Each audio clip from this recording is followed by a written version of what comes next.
지난주에 주일학교 우리 초딩 아이를 만났는데 목사님 설교가 너무 길어요. 엄마 아빠랑 예배 드리는데 뭔 말인지 하나도 모르겠어요. 지겨워 죽는 줄 알았어요. 그래가지고 굉장히 생각해 보니까 아이들과 함께 예배 드리기 때문에 그럴 수도 있겠다.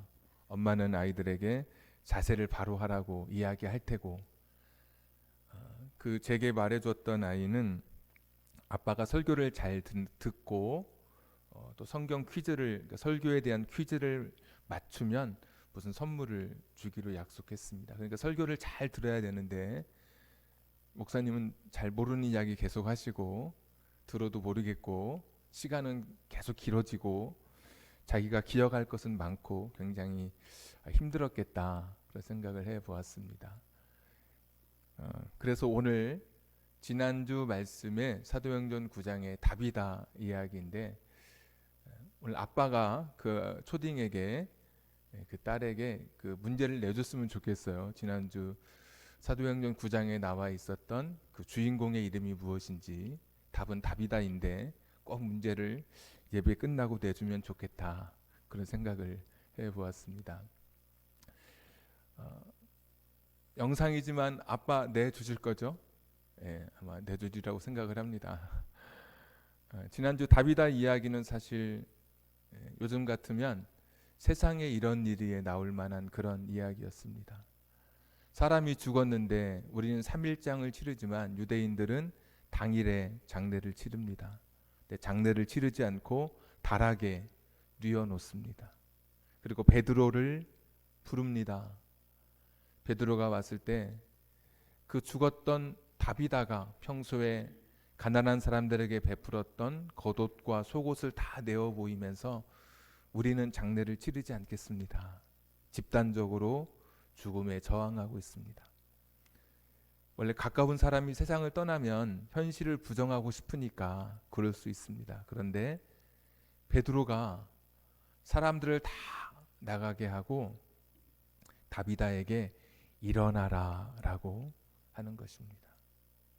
그 옛날에 예수님께서 회당장에 딸 12살 먹었던 그 딸 죽은 그 아이를 향해서 달리다 굼 소녀야 일어나라 라고 하셨던 것처럼 베드로가 다비다 쿰 이렇게 다비다를 향해서 일어나라고 말합니다.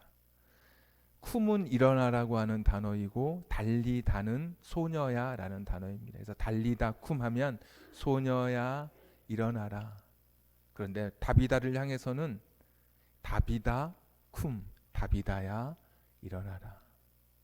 그런데 정말 베드로의 그 어떤 명령 속에 또 놀라운 일이 일어나게 됩니다. 죽은 사람이 일어나 앉아서 베드로를 보고 말하기 시작한 것입니다. 정말 예수님의 부활을 보지 않았다면, 그들이 믿지 않았더라면 할 수 없는 행동들이었는데 그 당시에 이 사도행전 9장의 공동체는 초대교회는 부활의 공동체였기 때문에 예수님의 부활을 직접 보고 경험한 사람들이 모여 있었기 때문에 예수님 말씀을 그대로 믿은 것입니다. 나를 믿는 자는 죽어도 살겠고 그 말씀을 믿고 죽어도 살 텐데 분명히 다시 예수님처럼 우리 죽은 사람도 부활하게 될 텐데 나중에 말고 지금 그 부활의 특권을 사용하겠습니다. 여인들이 장례를 치르지 않았고 베드로 역시도 그 부활의 특권을 그 시간에 장례를 치르지 않고 머물렀던 그 시간에 그 특권을 사용하여 이 다비다가 살아나게 된 것입니다. 그러니까 예수님의 그 부활을 너무나도 확실하게 믿었기 때문에 가능했던 그런 사건이었습니다. 우리 역시도 예수님처럼 또 다시 죽음에서 일어났던 다비다처럼 우리의 미래도 굉장히 밝고 소망 가운데 있습니다. 전에는 죽음이라고 하는 것은 출구가 없는 꽉 닫혀 있는 그런 공간이었습니다. 한번 들어가면 누구도 나올 수 없는 그 어떤 황제도 그 어떤 재력가도 자기가 가지는 권력이나 돈으로 뚫고 나올 수 없는 그런 곳이었습니다. 예수님께서 부활하시면서 그 죽음의 문을 하나 만드셨습니다. 그 문을 통해서 우리는 하나님께로 가는 영생의 길이 열려지게 된 것입니다. 그래서 고린도전서 15장 20절에 보시면 그리스도께서 죽은 자 가운데서 다시 살아나사 잠자는 자들의 첫 열매가 되셨도다. 우리 역시 예수님이 걸어가셨던 그 죽음에서 끝나지 않고 죽음 저 너머 그 새로 난 길을 통해 부활의 그 길을 걷게 되는 소망을 우리에게 주신 것입니다. 성경을 읽다 보면 과거에 예수님께서 일어났던 그 예수님의 부활, 그리고 앞으로 우리가 경험하게 될 우리의 부활에 대한 이야기로 성경에 가득 차 있습니다. 예수님의 부활, 우리의 부활 이야기입니다. 근데 그러고 보면 시제로 따져보면 예수님의 부활은 과거의 사건입니다. 벌써 2000년 전 과거의 사건이고 우리의 부활은 미래의 사건입니다. 그럼 뭐가 빠졌냐면 과거도 있고 부활을 이야기할 때 과거도 있고 미래도 있는데 뭐가 없냐면 현재가 없는 겁니다. 현재 부활은 무엇일까? 오늘 나에게 지금 살아가고 있는 나에게 부활이라는 어떤 의미일까? 그냥 이론적으로 받아들이는 믿음의 대상인지 아니면 죽음 이후에 펼쳐지는 그런 먼 미래의 일이라고 한다면 부활, 오늘 지금 내 삶 속에 이 현재 살아가고 있는 이 삶 속에서 부활은 도대체 내게 어떤 의미인지 사실 물어보는 작업이 필요합니다.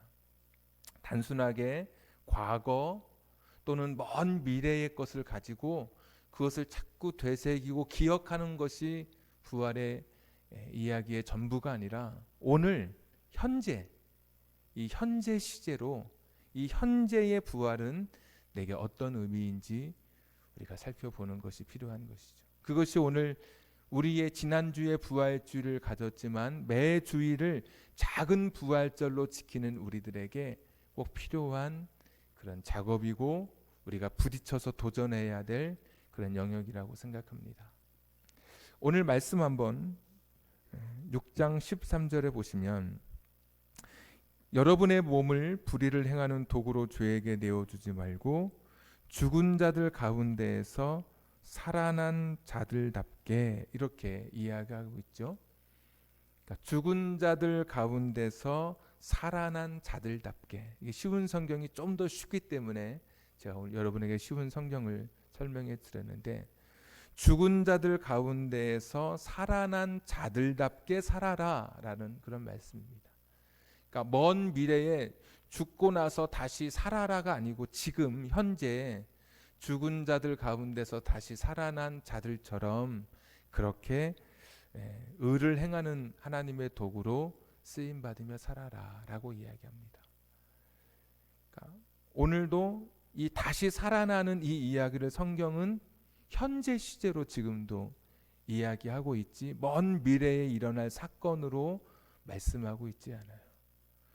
죽어 있었던 우리들이 살아난 것처럼 다시 살아나는 것처럼 그렇게 살아난 사람들처럼 계속해서 죽은 상태로 살지 말고 살아나 있는 부활의 모습으로 계속해서 살아가라라는 그런 말씀이에요.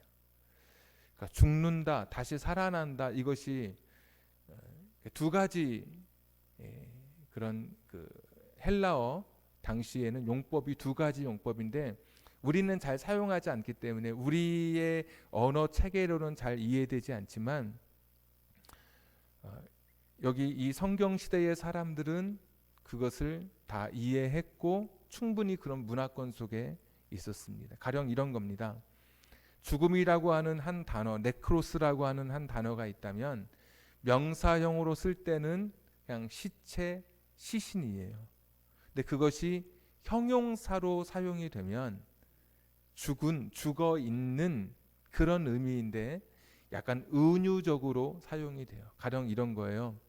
탕자가 집에 탕자라고 흔히 부르는 그 둘째 아들이 밖에 가출했다가 돌아옵니다. 그때 아버지가 하는 말이, 이는 내 아들이 죽었다가 다시 살아난 아들이다 라고 할 때 형용사로 쓰이는 거예요. 실제로 죽은 게 아니라 죽은 것처럼 잃어버렸던, 사라졌던 아들이었는데 다시 그 아들을 내가 찾았다. 전에는 방탕해서 떠나버린 아들이었는데 이제는 살았다. 전에는 죽었는데 이제 살았다 라고 할 때 진짜 죽은 것이 아니라 은유적으로 죽은 상태를 이야기하죠. 계시록 3장 1절에도 사두개를 향해서 너희가 살았다고 하지만 사실 실상은 너희가 죽은 자로다 라고 할 때도 마찬가지. 진짜 죽은 게 아니라 살아 있어요 실제로는. 그러나 죽은 것과 같은, 자기의 역할을 감당하지 못하고 하나님의 뜻을 행하지 못하는 그런 상태. 그래서 에베소서 2장 1절에 보시면 정확하게 너희가 전에는 허물과 죄로 죽었던 너희를 살리셨다. 허물과 죄로 죽어 있었던 우리를 살려주셨다라고 말씀해 주시잖아요. 그러니까 우리의 상태는 지금 살아 있는데 사실은 과거에 우리가 죽어 있는 상태였습니다. 나는 분명히 육체적으로는 살아 있는데 그러니까 내면적으로, 이 영적으로는 우리들이 사실 죽어 있는 그런 상태였어요. 그러니까 생물학적으로 죽는 거 말고 지금 살아 있으나 죽은 것 같은 삶을 살아가고 있는 것을 성경은 그렇게 이야기하고 있어요. 우리도 우리의 말 속에 이런 말 하죠. 내가 지금 살지만 사는 게 아니야. 죽은 것과 다름없어. 이런 말 하는 것처럼 성경에서 그렇게 우리들에게 죽음을, 육체적인 죽음 말고도 우리가 하나님 앞에서의 영적인 죽음을 우리에게 이야기하고 있어요. 그러니까 원래 우리가 죽은 사람이었어요. 영적으로 하나님 앞에 죽은 사람들. 창세기 보시면 아담과 하와가 범죄했을 때 뱀이 유혹하게 되죠. 너 선악과 먹으면 어떻게 되니? 아담과 하와가 이렇게 말합니다. 하나님께서 먹으면 정령 죽으리라 라고 하셨어. 죽는다고 하셨어. 근데 뱀이 아니야, 안 죽어. 너 하나님처럼 눈이 밝아지게 될 뿐이지 절대 안 죽어. 그냥 보면 그 이후에 하나님께서 찾아오셨을 때 아담과 하와가 죽은 건 아니었어요. 실제로 육체적으로 죽은 건 아니었어요. 그러나 우리가 성경을 읽으면서 아담과 하와는 영적으로는 죽은 상태였어요. 그래서 에베소서 2장에 허물과 죄로 죽었다라고 하는 게, 이게 우리의 실상인 거예요.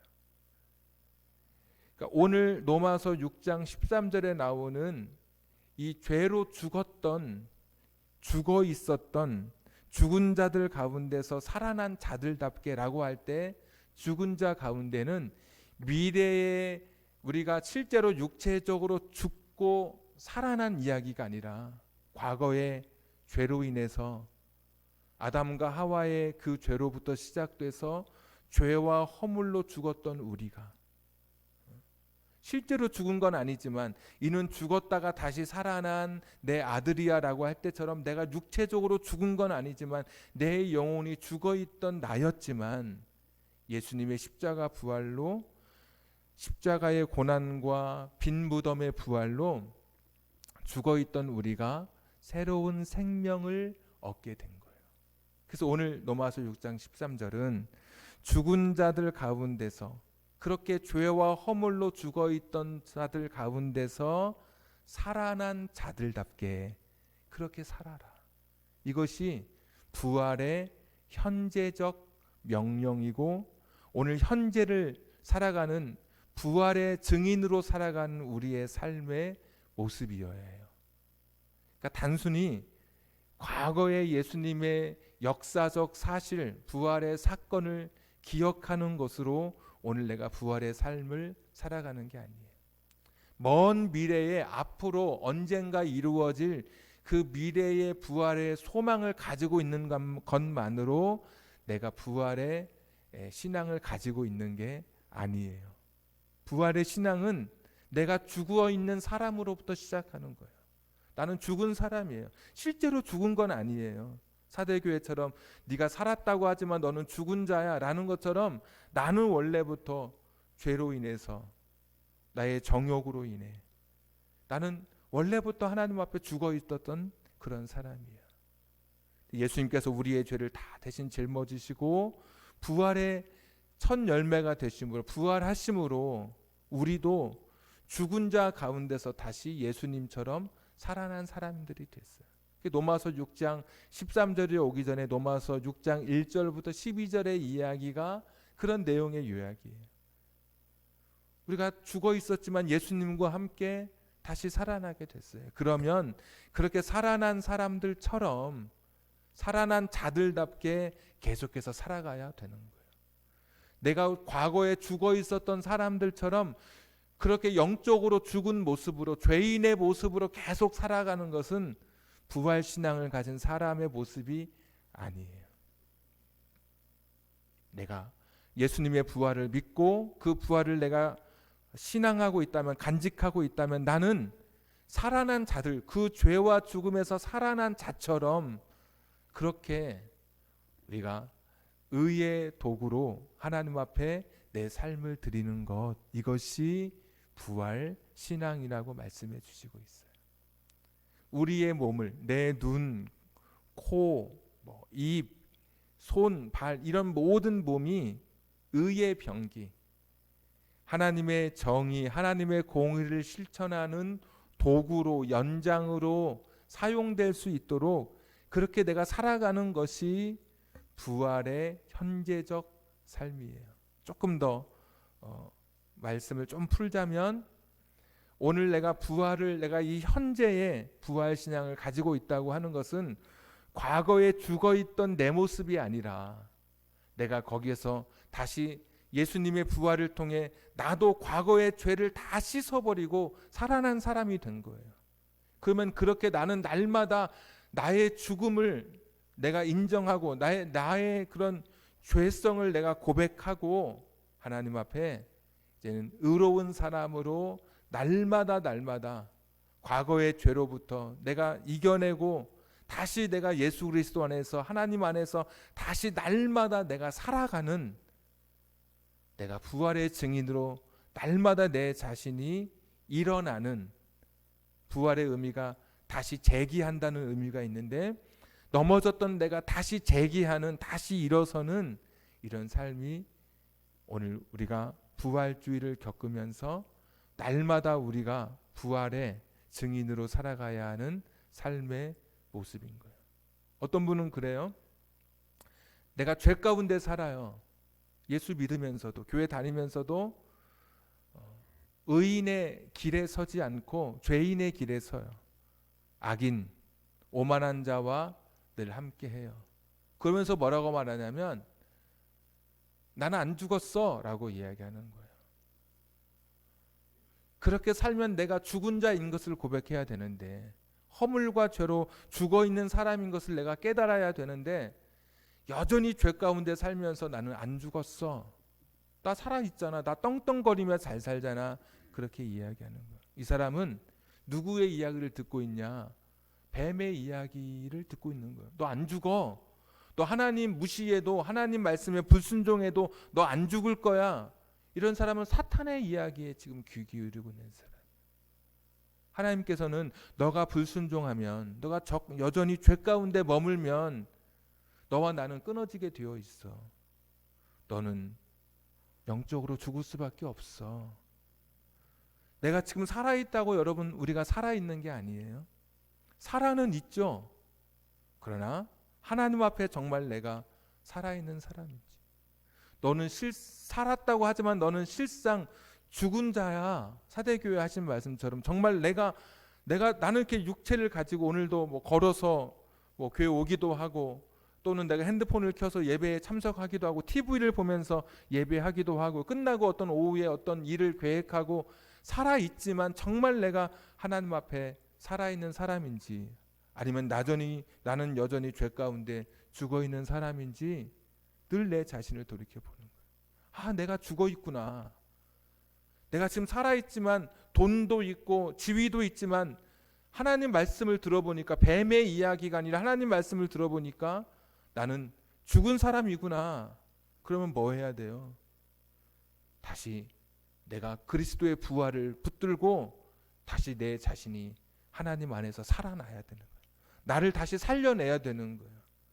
죄와 허물로 죽었던 내 자신을 다시 내려놓고 다시 그리스도의 부활의 그 신앙을 붙들고 다시 하나님 앞에서 산자처럼 살아있는 자들처럼 나를 살려주신 자의 합당한 삶을 살아가야 되는 거예요. 이것이 부활신앙인 거예요. 현재의 부활신앙은 예수님의 부활, 과거의 부활과 미래의 우리의 부활을 말하는 것이 아니라 내 삶으로 다른 사람에게 예수님, 부활하신 예수님을 보여주는 것이 현재의 우리의 부활신앙이에요. 현재 나는 부활을 어떻게 나는 살아갈 것인가? 내 삶으로 예수님을 보여주는 거예요. 부활하신 예수님을. 그것이 부활신앙인 거예요. 하나님이 기뻐하시는 의의 병기로 정의와 공의를 실천하는 도구로 살아가라고 오늘 말씀하시잖아요. 미래에 되는 이야기가 아니고 현재 오늘 이 시간에 부활의 삶을 그렇게 살아가라고 말씀하시는 거예요. 결론입니다. 혹시나 또 아이들에게 퀴즈를 내는 부모가 있다면, 그래서 아이가 뭔가를 기억을 꼭 해야 된다면 결론, 과거의 예수님의 사건도 중요하고 미래의 우리의 부활에 대한 소망도 중요하지만 그만큼 중요한 것은 오늘 현재의 우리의 부활 신앙이 내가 가지고 있는지, 내가 현재 나는 지금 부활 신앙을 늘 나는 기억하며 살아가는 사람인지, 이것도 아주 중요하다는 사실. 사실 이런 부활 신앙을 보면서 정말 이 사람이 예수님의 부활을 믿는 사람인지 아닌지 확인할 수 있는 그런 가늠자가 될 수도 있을 것입니다. 우리는 죽었던 사람들이에요. 죽어 있었던, 죽어 있는 사람들. 형용사로 아까 레크로스라는 단어를 해석할 때 죽은 사람들, 이것도 좀 어렵고, 우리나라 말이라는 게 죽어 있었던 사람들, 죽어 있는 사람들이에요. 다시 하나님 안에서 산자로 살아있는, 나를 살아가게 해주신, 나를 살려주신 주님의 은혜를 기억하며 날마다 내가 다시 부활의 증인으로 살아있는 자답게, 살아난 자들답게 우리가 하나님 앞에 우리의 인생을 드리며 살아가는 거예요. 여전히 죄 가운데 머물면서도 뱀의 이야기를 들으며 나 안 죽어, 나 살아있잖아, 나 괜찮아, 나 아무런 일 없어, 여전히 하나님과 끊어져 있으면서도 나는 오늘 나 백화점에 가서 옷 사 입을 거야, 나는 어디 가서 내가 살아있잖아. 하나님의 말씀 들어보면 죽은 자인 거예요.